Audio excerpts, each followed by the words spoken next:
रहा बूढ़ी लगे लगावत तनी बहुत दिन से परेशान बनी बात होते नहीं के आए पता न कहाँ रह तेरी बूढ़ी के नंबर कहाँ बा तनी खोजल जा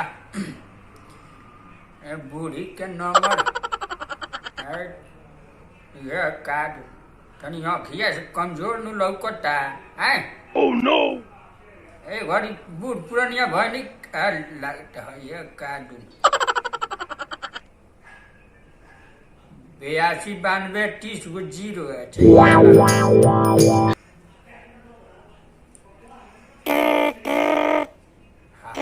लागल हेलो बूढ़ी अरे का हाल बा हो दादा अरे कहाँ रहतारू हाँ बैग हम याद न किया सोच तनी 3 4 दिन से फोन करे के तू उठावते नहीं कु अरे बाप रे बोला जो ना जीव सो नक जाला आई आई अरे कमाल करता रे बूढ़ी तनी एगो बीड़िया बेच देना आधा टुकी पीली माने हम कमातनी हम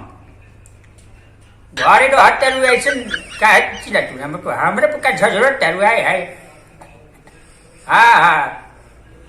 जान लेबू का बूढ़ाऊ के आए 85 बरस के बूढ़निया जान लेबू है कमा तनी कमा के पैसा भेजे में एटीएम में तब न निकलबू काहे चिंता कोइले बा हाँ अच्छा ठीक बा कोनो बात नहीं के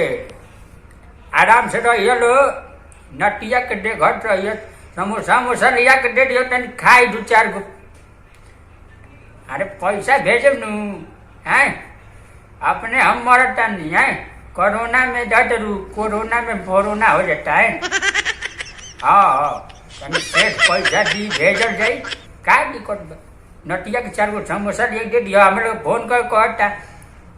ए बाबा हमरे के पैसा तो हम पैसा धर लेब नहीं जब बाहर में रख के हाँ ठीक है कोनो बात नहीं क्या हाँ सब लोग ठीक बा जा तुम लोग ठंडी के दिन में कमरा फेंक के उठ लिया लो हाँ चलो ठीक है रखा था ना हाँ ठीक है